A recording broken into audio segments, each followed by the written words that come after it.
Welcome to Episode 7 of the Security Professionals Podcast, Command Presence.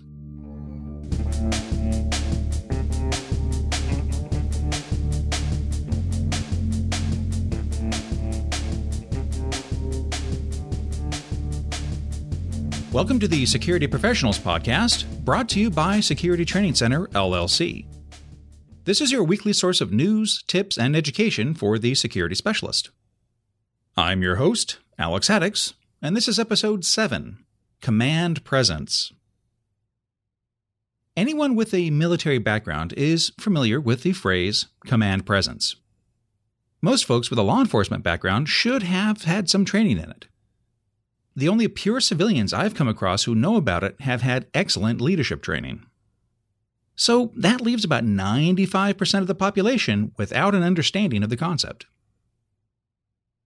A security guard with a strong command presence can calm a situation just by showing up. A command presence can be developed through training and practice. All great leaders have a strong command presence crafted and refined over years.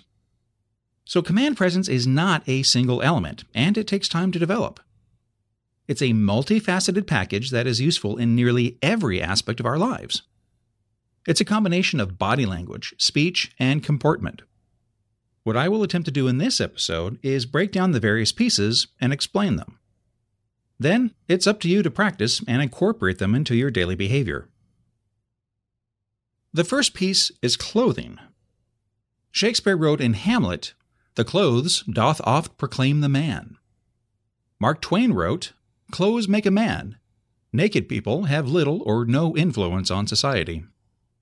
How we dress has a direct impact on how people treat us. And here are a few real-world examples. Years back, my stepmother-in-law was diagnosed with breast cancer. She underwent full chemo and radiation treatments and fully recovered. A common side effect of the treatment was hair loss. So, as a show of support, I shaved my head as well. When her hair started growing back, I let my hair grow back as well. At the time, I didn't have my beard, so my head was fully bald for about 9 months. While I was fully shaven, I did something stupid at the shooting range. I don't know what I was thinking, and I got way too close to my rifle scope when I fired, and it bit me. So I had this nasty cut across the bridge of my nose. When I wore my monkey suit to the office, no one gave me a second glance. However, when I was in my walk-around clothes, people had a very different reaction. When I was dressed in an old t-shirt, shorts, and flip-flops at the grocery store, I literally had parents pull their children away from me. People were visibly afraid of me. I even had people lock their doors on me as I passed them in the parking lot. All the while I'm thinking to myself, really? I'm probably the safest guy in this place, and you're afraid of me? So apparently, people find a big 6-foot shaved-headed guy with a cut across his nose wearing ratty clothes to be a little frightening. Okay, I will admit it, I looked really mean with a shaved head and a cut on my nose. But that's the point. I was always me, and I carried myself the same way as I always did. However, when I was wearing my business suit, I was an executive. When I was wearing ratty clothes, I was a thug. Here's another example. One of my neighbors was an IT guy. However, he liked to wear scrubs around the house because they are super comfortable. They're like pajamas you can wear in public. He told me that when he went out wearing his scrubs to run a quick errand, people treated him with a lot more respect. Because he was wearing scrubs and the way he carried himself, they assumed he was a doctor. And because they thought he was a doctor, they treated him with more respect. This is also a cautionary tale for tattoos. Tattoos are permanent clothing. You can't take them off, and they can't be covered in many places on the body. Be 100% certain that you want to display that tattoo for the rest of your life. It will affect how people treat you, from strangers and customers to employers. Let's transfer that premise to private security. If you wear a wrinkled and dirty uniform and your face is scraggly with 2-day scruff, people are not going to give you much respect. If you look sloppy, the assumption is you're going to be sloppy with everything, including holding to policy and post orders. What you say and ask for is not going to be given much consideration because your appearance suggests that there will be no real enforcement. However, if your uniform is crisp and tight, if your brass and shoes are polished, people are going to assume you have your stuff together and they're going to need to pay attention to your requests. I honestly think I spent half my time at West Point polishing brass and shoes. In fact, whenever I hear the phrase polishing brass, I immediately think of West Point. Anyway, I digress. So the first part of command presence is to look the part. If you look like you mean business, people are going to believe it and respect it. Now that we look the part, we need to act the part, and that means body language. A huge percentage of our communication is by how we hold ourselves. The way we hold our bodies can enhance or diminish our words. For example, if someone says, "I'm going to kick your butt," while cowering in a corner, do they pose a real threat? No. However, if someone is standing upright, looking directly at you with clenched fists and says the same thing, you're going to treat it as a serious threat. One person's body language says it's an empty threat, while the other suggests it is a real possibility. What we want to do is present a calm, confident demeanor. This does not mean being stiff and robotic.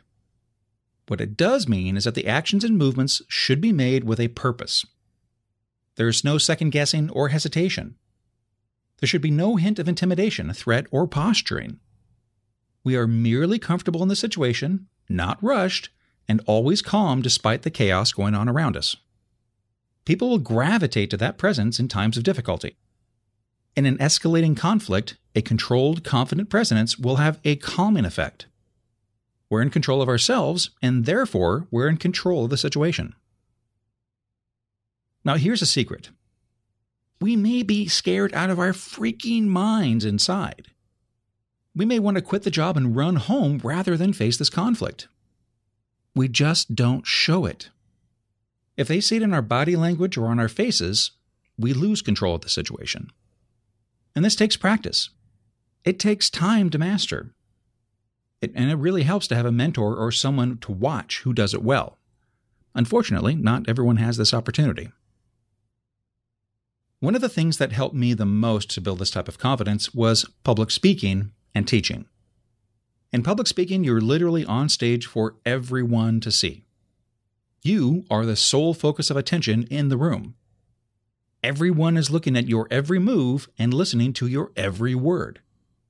They're judging you, picking you apart, and analyzing every syllable you utter.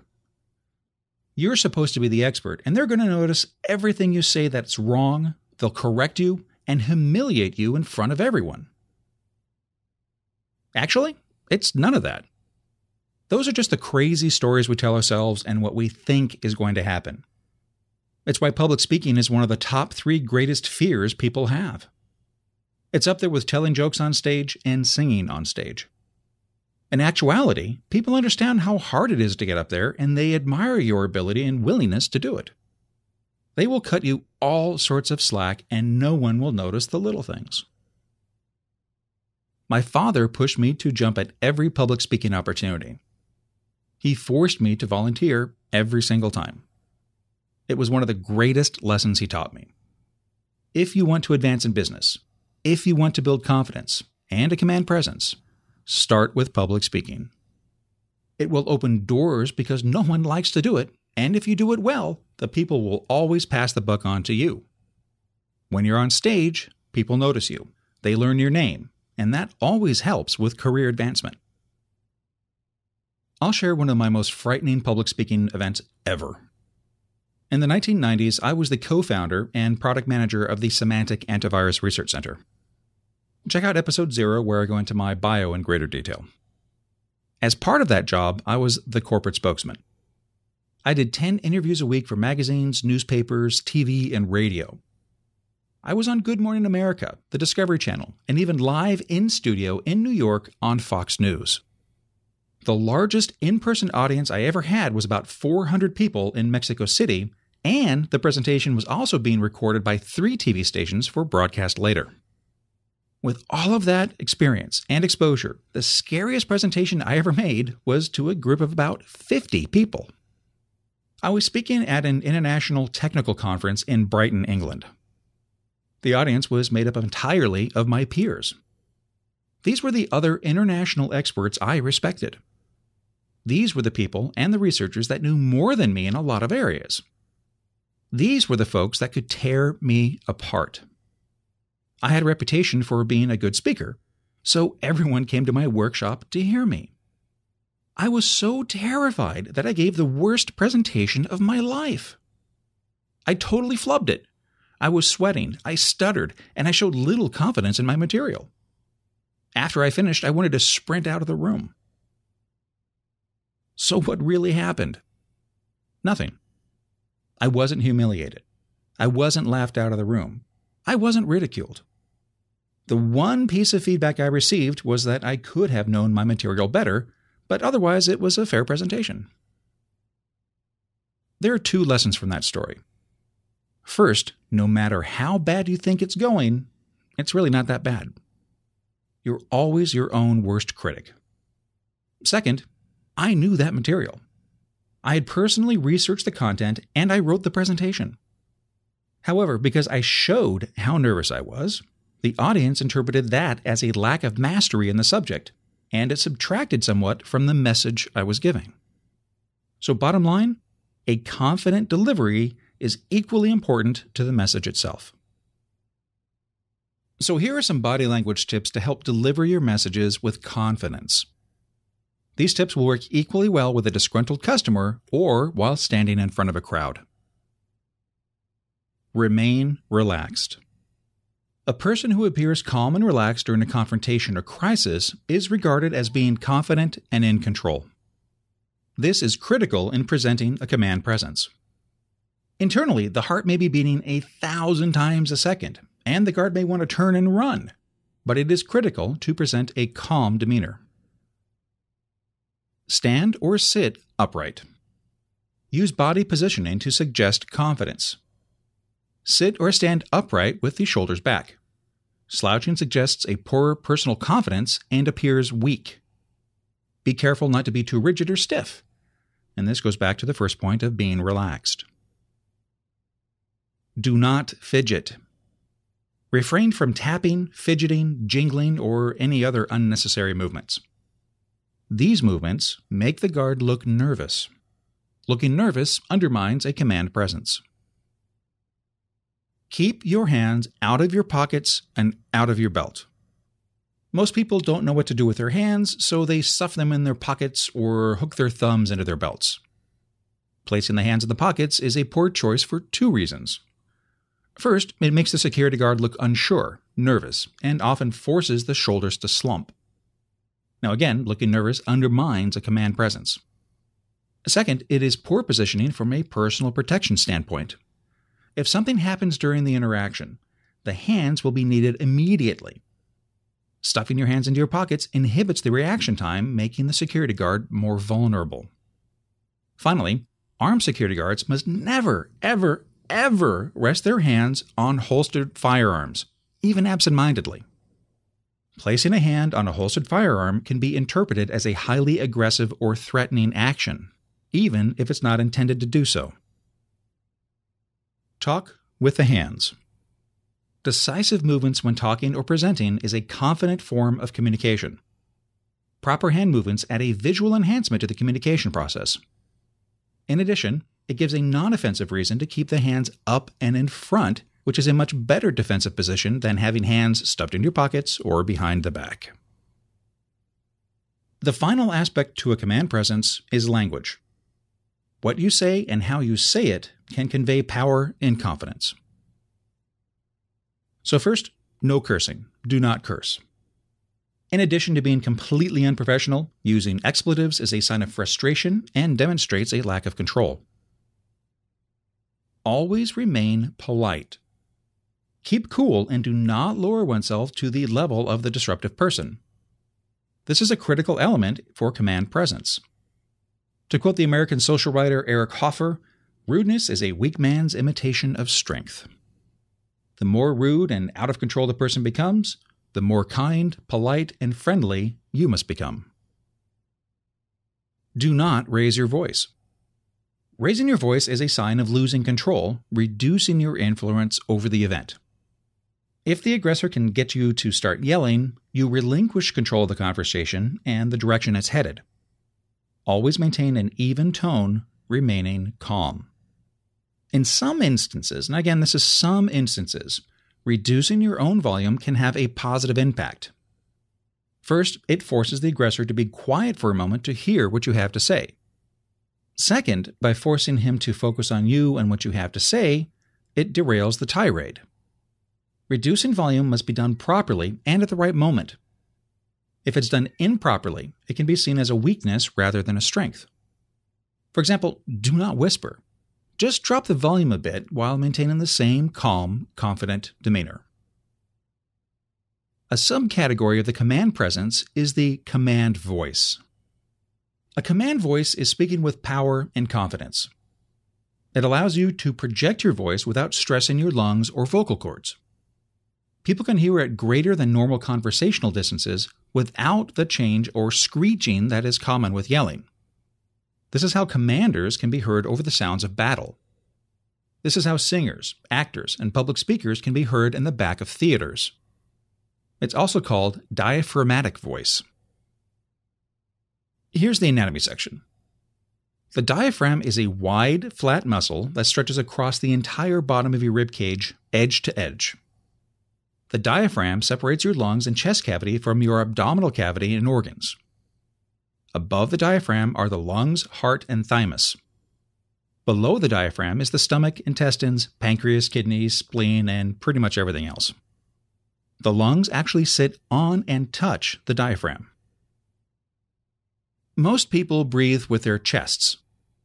They expand and contract their rib muscles to pull the lungs open and to compress them.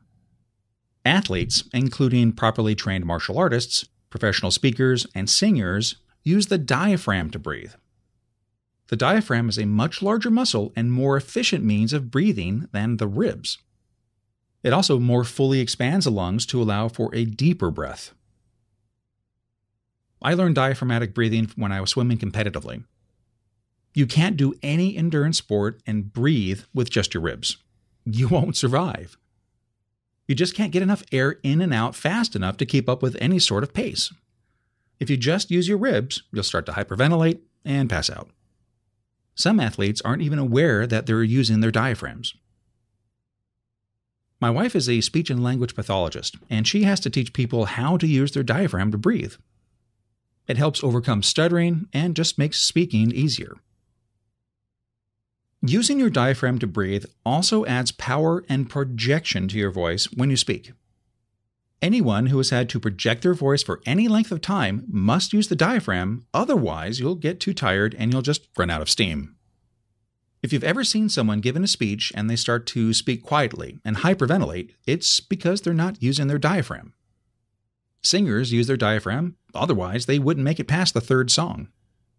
In the military, they call it using your command voice because of the power and authority that it projects. So how do you breathe with your diaphragm? When you breathe with your ribs, you push your ribs out. You swell your chest. When you breathe with your diaphragm, you suck downward with your core muscles. You can tell when you're doing it properly because your belly will swell up when you breathe, not your chest. The best way to test to see if you're doing it properly is to lie on your back and watch your chest and belly. You should see your stomach bulge and your chest should move very little. When you exhale, you contract your core muscles, which includes your stomach muscles, and push upwards. You'll find that you can pull in more air and push out more air than if you use just your ribs. When you speak diaphragmatically, it increases the deepness and volume of your voice without adding any audible stressors. This enhances your calm, confident, and powerful presence in a conflict or crisis. So, there are the three primary components to a good command presence: a clean, crisp uniform, confident, unhurried body language, and conscious use and control of verbal language. All parts are necessary, so you must practice and develop all three aspects. A good command presence will not only help you avoid and de-escalate conflicts, but it is good for career advancement as well. Are you looking to run your own security guard training school? Check out guardcardtraining.com. We have state-approved security guard training materials, professionally printed and bound student manuals, PowerPoint presentations, knowledge checks, and final exams. Everything you need to run your own program. Just open the box and start teaching. guardcardtraining.com. Well, that will do it for this episode of the Security Professionals Podcast. If you have any tips you'd like to share with everyone, a comment on a show, or if you would like to suggest a topic for an upcoming episode, write into podcast@security-training-center.com. Or you can leave us a voicemail at 909-742-0649. I'd love to hear from you. Until next time, stay aware, stay safe. When every moment matters and a hand reaches out, when someone gives blood and a life is saved, that moment when heartbreak turns to hope, you're there through the American Red Cross. Every day, the Red Cross responds to nearly 200 neighborhood emergencies, and your support makes it possible. Use this moment to join us today.